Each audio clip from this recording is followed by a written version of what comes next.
After reading the book for a while, he said aloud that if other people read this book, it would seem like a miscellaneous book that didn't make any sense. But the moment you use the missing pages and fill in the blanks, the false and misleading information turns into an amazing masterpiece of a book. Victor had reached the highest level of graduator aura and the highest level of the fourth technique before he regressed. He knew he could do it again, but this time, he wouldn't make the same mistake. He made a vow to himself that before he turned 15, he would reclaim the power he had lost. Victor was deeply engrossed in reading the book, and time seemed to pass quickly. When he finally closed the book, he realized that the night had turned into day. He was amazed at how much he had achieved during this time and felt proud of himself for memorizing the entire book's contents. As Victor stood up, he took notice of his surroundings and realized that the Guardian Knights were nowhere to be seen. He knew that he could not draw 10 teeth with a young body, but he was confident that currently he had the potential to achieve the fifth technique that he couldn't reach in his previous life. Victor entered a focused and determined state with the statue before him.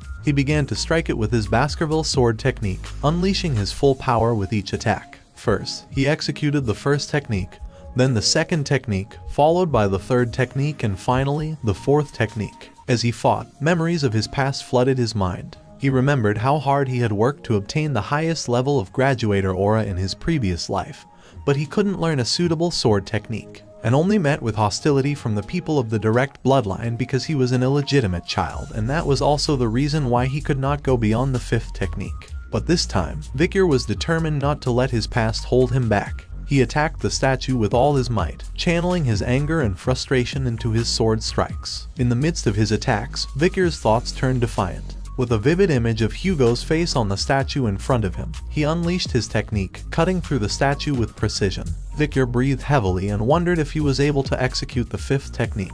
He clenched his hands and smiled as he felt a hot sensation rise from his heart to his neck. He was overwhelmed with happiness to the point that he could cry. Suddenly, he realized that he needed a sword to test his newly learned technique. At that moment, at a record-breaking speed in Baskerville's history, a young hound's canine teeth started to grow that were bared towards its master. Victor beamed with pride, his body still trembling with excitement from his success in drawing the fifth tooth. He couldn't believe how far he had come, and how quickly he had managed to do it. He marveled at the strength of his mana, now able to support him at a level he had only achieved after years of hard work in his previous life. As he looked at the liquid aura flowing within him, a sign of his newfound status as a graduator, he couldn't help but feel a sense of awe. Graduators were on a completely different level from sword experts, and he was now one of them. It was a point that had taken him 30 years to reach in his previous life, and yet here he was, only 8 years old. The solid aura within him had transformed into a liquid state, with increased density that allowed him to use it more freely. Victor felt confident about his new skills and abilities, and he knew that he could achieve much more. He was determined to master the lurking ambush sword technique and use it to its full potential.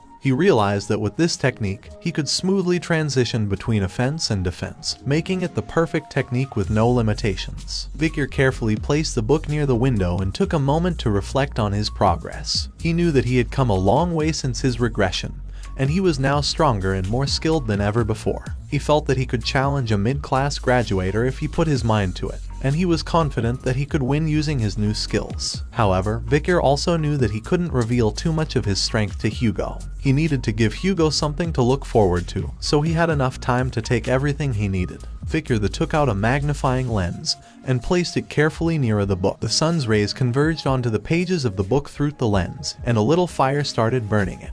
With an evil grin, Victor commented that the destruction of the book would make it difficult for Hugo and the hounds to reach the 10th technique, although Victor himself would have no such difficulty. Suddenly, the guards, who had been nowhere to be seen, arrived in the library. The smell of burning paper had caught their attention.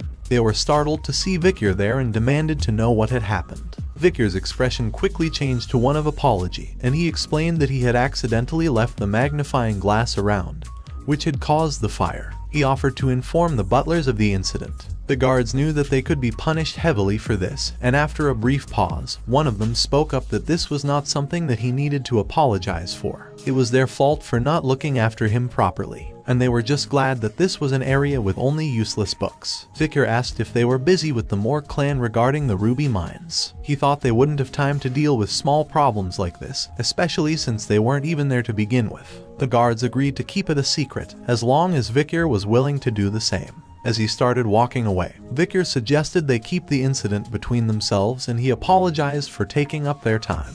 As Vicar walked away, the guards spoke to each other about how nice and considerate he was towards the workers. They believed he deserved to be respected. Little did they know, Vicar had a mischievous grin on his face as he left them behind. As Vicar stood in Hugo's office, Hugo asked him if he had learned something enlightening in the library. Vicar responded that he had learned of something warm and sharp, yet soft and viscous. This statement shocked both Hugo and the head butler, who realized that Vicar might have achieved the aura. Aura was a sign of officially entering the world of the sword. Even geniuses must train without rest until the age of 15 to reach the level of low-class sword expert. Hugo was excited but then realized that Vicar was only 8 years old and denied the thought of Vicar reaching that level. He then asked Vicar if he could show his father what he had learned, to which Vicar responded affirmatively. In the Colosseum-like structure, Vicar stood with a sword in his hand as many young hounds watched with confused looks on their faces. Head butler asked Hugo how he planned on testing Vicar's skills, to which Hugo replied that he was going to release a monster for Vicar to deal with. Head butler was shocked at the idea of releasing a monster, and Hugo confirmed that he had prepared a hungry and feisty one. The gate in front of Vicar opened and a guard brought in the chained orc. The orc was a massive, green-skinned creature with bulging muscles and razor-sharp tusks protruding from its mouth. Its beady eyes darted around the Colosseum, sizing up its opponents. The young hounds in the audience looked on in shock and awe at the sight of the fearsome creature. Some whispered to each other in disbelief, questioning whether it was really necessary to send an orc to face an 8-year-old. They wondered if the Guardian Knights would have to intervene if things got out of hand. Despite the audience's doubts, Vicar remained calm and collected, ready to face the orc with his sword. Hugo gave permission and the guard opened the orc's chains. The orc let out a loud roar and charged towards Vicar. However, Vicar remained calm and waited for the right moment to strike. As the orc approached him, Vicar swung his sword with lightning speed, cutting off the orc's arm in a swift motion. The audience, as well as the orc, were shocked by Vicar's sudden display of strength. But Vicar didn't waste any time and quickly swung his sword again, cutting off the orc's leg cleanly. The orc fell to the ground, growling in pain. Vicar, on the other hand, remained composed and analyzed the situation. He realized that the orc must be surprised that it was bleeding for the first time and that its distinctive skill, high-speed regeneration, won't activate either. Vicar knew that C-class monsters won't be able to stop the hemorrhage caused by a B-class hellhound. The audience was in disbelief at what they had just witnessed. They couldn't believe that an 8-year-old could be that strong. Some wondered if it was even possible to do that without collecting mana. Vicar looked at Hugo, but the latter's face remained calm and collected, and no expression could be seen on his face. Vicar knew that Hugo was still trying to determine what he had learned inside the library, and decided to show him what he wanted to see. Suddenly, Hugo's eyes began to glow, and the head butler exclaimed in shock, questioning if that was Aura Blade. Vicar's sword began to glow with a bright red light as he charged towards the orc, who was attempting to stand up. With a swift strike, the aura blade sliced through the air and blasted off the orc's head. Hugo, who was seated on a nearby chair, couldn't believe what he had just witnessed. The head butler immediately recognized the glow emanating from Vicar's sword as the aura of a low-class sword expert. He congratulated Hugo, exclaiming that they had just witnessed the birth of a genius, and that there would never be another like him in all the families of the Empire. However, Hugo's attention was drawn to the orc's blood, which continued to flow despite its reputation for rapid regeneration. He told the head butler that Vicar had only won because the orc was weak. But just then, Vicar's voice reached Hugo's ears, and he turned to face his son. With an innocent smile on his face, Vicar asked, "Is there anything stronger than this orc?" The audience, filled with young hounds, was surprised when Vicar requested a new and stronger opponent. Vicar had his own motivations for wanting to face a stronger opponent. He hoped to impress his father, Hugo, and demonstrate his progress in front of the audience. He believed that by doing so, he could be acknowledged and possibly separated from his father, like being dispatched to a remote area or admitted to an academy. Hugo, who was watching from the sidelines, commented that the orcs he had brought in from afar were not enough to satisfy his son's hunger. He agreed with Vicar and suggested that he should be facing more challenging opponents at his age. He turned to his head butler and asked him if there was a creature they had captured during a barbarian raid for experimentation. The head butler confirmed that there was just one creature left, and Hugo ordered for it to be brought in. Vicar and the audience were surprised as they watched a troll being led into the arena. Vicar stood in the arena, facing a fearsome troll that was twice his size. Vicar asked for Hugo approval to start the fight. and as Hugo gave his approval, the troll's chains were released, and it lunged at Vicar with a powerful punch. But Vicar was quick and agile, and he managed to dodge the attack with ease. He swiftly moved behind the troll, taking advantage of its momentary confusion. In the audience, someone exclaimed that this was the perfect moment to attack and questioned why did Vicar missed it. Hugo on the other hand nodded and explained that trolls had excellent regenerative power, so only fatal attacks were worth it. And that's why a plan was needed in order to hunt a troll. As the troll charged towards Vicar, he gracefully dodged each of its attacks with ease. The audience watched in amazement as they saw Vicar evading the troll's attacks effortlessly. However, they couldn't help but wonder why Vicar wasn't fighting back. They speculated that maybe he was trying to tire the troll out or that he was a genius who had a plan up his sleeve. After a while, Vicar realized that the fight was becoming tedious and decided to take action. He knew that if he used his full strength, he could easily kill the troll, but that would put him in a tough spot. He needed to make it seem plausible, and so he decided to use the troll's power against it. As the troll attacked again, Vicar seized the opportunity and swiftly attacked its arm, almost detaching it from the troll's shoulder. The audience gasped in amazement as they saw Vicar's quick and decisive move. They thought he had slayed the troll, but they soon realized that it would recover in an instant unless the wound was fatal. The troll's wounds began to heal at an alarming rate. Vicar realized that the only way to kill it was with Beelzebub's hemorrhage skill. However, he also knew that using such a technique would be meaningless. Hugo advised Vicar to stop before things got out of hand, but Vicar ignored the advice and replied that he was almost done. He continued and told that he was near an epiphany, and if he could not kill Troll with his next attack he will give up. As the troll growled menacingly at Vicar, he couldn't help but ponder over how much of his true power he should reveal. He knew that he had already decided on an answer. He wanted to show a scenario where he had leveled up from an epiphany during the fight. However, he was also curious to see how Hugo would react to this. His sword glowed red as he prepared for a powerful attack. As his sword struck the troll's head, it was cleanly sliced off without any resistance. Everyone, including the head butler and the audience, was shocked by what they had just witnessed. It was unprecedented for an 8-year-old to achieve the second technique of the Baskerville clan, which was normally attained at 18 years of age. Vicar was overjoyed by his victory and had an innocent smile on his face as he declared that he had done it. However, Hugo was left in shock and couldn't believe what he had just seen. A week had passed since Vicar's impressive display of power against the troll, and he found himself sitting in the Baskerville clan's dining area, staring down at a bowl of unappetizing miscellaneous meat porridge. While eating his food, Vicar noticed that everyone was avoiding him, which didn't come as a surprise to him since power was everything in their family. But he was pleased when he saw that even Hugo was taken aback by his recent display of power. Vicar reflected on what he had revealed about himself so far, including his Baskerville second technique and mid-rank sword expertise. However, he also knew the truth that he was in fact a low-rank graduator who could weakly perform the Baskerville fifth technique. With the skill he obtained from the troll, he believed he was now stronger than the average graduator. He then remembered that he had been eating a lot more since obtaining the skill for Beelzebub's third slot, which now had a super speed regeneration troll with a C+ rating. Suddenly, the triplets appeared behind Vicar, causing him to be surprised and cautious. He thought to himself that he didn't want to deal with them again, so he turned back to his food and resumed eating. The triplets quickly explained that they just wanted to tell him that he was so cool when he defeated Cerberus and the troll. Vicar was so surprised that he spat out his porridge. The triplets asked him if he was okay, but Vicar was suspicious of their motives. He thought to himself that it might be some kind of two-faced technique or deceitful policy. He considered beating them up before thinking about it more, but before he could act, the head butler, Barrymore, appeared behind him and called out his name. Vicar was surprised to see him and wondered why he was here. Barrymore then informed him that he should hurry to the Patriarch room, and Vicar wondered why Hugo had summoned him. In Baskerville clan's Patriarch office, Patriarch Hugo sat on his chair as someone entered and greeted him. It was Morgue clan Patriarch by proxy Adolf Morgue. Hugo acknowledged that it had been a while, and Adolf noted that he hoped the annual event would go smoothly. Hugo assured him that the joint training had always gone without a hitch. Adolf brought up the incident from last year when 2 children were seriously injured, one from each family. Hugo tried to downplay it, saying it was but a scratch and that Morgue's children seemed to be quite dramatic.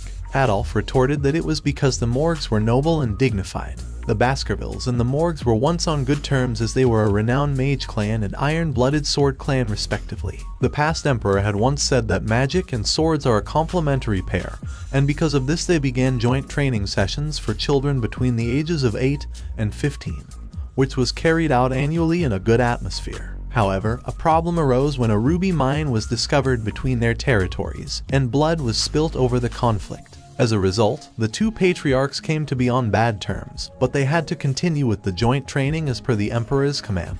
Adolf had come in his brother's stead to ensure that the event went smoothly. Adolf mentioned to Hugo that he had heard news about a supernova appearing in the Baskerville family, which was a great blessing to the empire. He explained that a rare genius, who was perhaps only born once a century, had been born to the Baskervilles. However, Hugo responded with pride, saying that it was not that big of a deal. Adolf noticed Hugo's reaction and was surprised that Hugo actually received the compliment. But then, Adolf mentioned that the Morgs also had a genius in their hands and called for his sister's daughter, Camus, to come into the room. Camus, a girl with red hair, entered the room and Adolf introduced her to Hugo as Raspani's daughter. Adolf turned to Camus and asked her if she was going to greet the patriarch. But instead of answering the question, Camus accused Hugo for being the thief who stole their ruby mine and demanded that he give it back. This accusation didn't sit well with Hugo, who gave Adolf an angry stare and questioned the accusation. Camus then explained that Adolf had referred to the annoying chin beard as the thief who stole the ruby mine. Adolf denied ever saying such a thing, but Camus insisted that he had said it an hour and 42 minutes ago, right before getting off the carriage. Hugo, still trying to control his anger, asked for clarification, but Adolf tried to defuse the situation by suggesting that there was a misunderstanding. However, Hugo said that there was no need for Adolf to explain the Morg clan's problems with children's education to him. Camus persisted in her demand for her rubies to be returned, complaining that she couldn't even do research without them. Adolf tried to calm her down by calling out her name, but to no avail. Hugo was losing his patience and commented in anger that it seemed like the Morgs didn't teach manners at all. Adolf defended Camus, questioning what Hugo planned on doing to a child and if he was threatening an 8-year-old girl. This left Hugo speechless as he couldn't bring himself to act in such a way that would hurt his pride. Suddenly, a new voice entered the room, remarking that the Morgs don't teach their children not to envy what belongs to others. The speaker of this voice was none other than Vikir, and the head butler informed Hugo that he had brought the young master. Adolf was taken aback by the sudden appearance of Vikir and couldn't help but wonder if he was the Baskerville supernova. However, his thoughts were interrupted when he realized that Camus, who was sitting right next to him, had disappeared. Camus, on the other hand, had approached Vikir and demanded to know what he had just said. Adolf called out her name, trying to stop her from causing a scene. Meanwhile, Vikir was analyzing Camus, wondering if she was the Morg clan's iron-blooded empress, Camus Morg. Vikir recalled Camus' reputation as the genius of geniuses within the Morg clan, who had raised countless great mages. At her peak, she had killed all the monsters and barbarians in the Le Rouge et Le Noir mountain by herself, burning them to death on spears and creating the famous border of blood and ashes. In addition, her beauty was captivating, and she was able to manipulate even the imperial family. As a result, she was called the Fire Goddess of Authority. Vikir noted that this was all in the far future and that she was just a child right now. Camus interrupted Vikir's thoughts and aggressively questioned why the ruby mine belonged to Vikir. Vikir remained calm and collected, even going as far as to call Camus out on throwing a tantrum. Camus then began to cast a spell, but instead of attacking, she created an ice sculpture to illustrate her point. Vikir was surprised by Camus's use of spell as an ice sculpture instead of an attack, as was expecting a fight to break out between the two. As Camus pointed to her creation and began to explain, Camus pointed to a nearby cave and began to explain the situation regarding the ruby mine. She stated that the mine was situated on the border between Morg and Baskerville territories and was called the Joint Security Area. Camus continued, saying that while the entrance to the mine was on Morg territory, the mine itself ran underneath Baskerville territory, preventing the Baskervilles from claiming it all for themselves. Camus emphasized that the ruby mineral vein belonged to the Morg clan, but the Baskervilles were claiming that it was trespassing and interrupting their mining activities. Camus further explained that the Morgs had offered to pay rent for the territory, but the Baskervilles had rejected the offer. Adolf seemed pleased with this explanation, but Hugo was becoming annoyed with the situation. Vikir then mentioned that rubies were commonly used for magic ingredients and that the Baskervilles didn't need to mine them. However, he also pointed out that it was unfortunate that the Baskervilles weren't fools who would open their territories just for few pennies. Camus was surprised and confused by this statement, pointing out that if the Baskervilles didn't need rubies, then why not rent their land? Victor explained that the Baskervilles were only interested in their land and didn't want anyone else to profit from it. He warned Camus not to come into their territory, as they were the only ones who would lose out in the situation. Camus, however, was not satisfied with this explanation and decided to take matters into her own hands. She claimed that she had possession over the ruby mineral vein, and she placed her arm over the sculpture in the Baskerville territory, asking whose arm it was. Victor caught her arm and responded with a smile, saying that it was his arm, as it was in his land. Camus felt her face flush with embarrassment as Victor's words made her feel flustered. She couldn't believe what she was hearing and responded with a stutter, asking him what was he talking about. How could she belong to him? Victor, who seemed amused by Camus's reaction, replied with a mischievous grin, "Who said you're mine?" Camus was confused by Victor's response, and suddenly, Victor pulled out a knife from his back, which surprised not only Camus but also Adolphe and the head butler. Victor's evil grin sent chills down everyone's spine as he said, "I'm saying your arm's mine." Camus was taken aback by Victor's sudden change in demeanor and said in a shaky voice, "What?" Hugo, who was sitting nearby, was sweating profusely, and the only sound that could be heard in the room was a hiccup.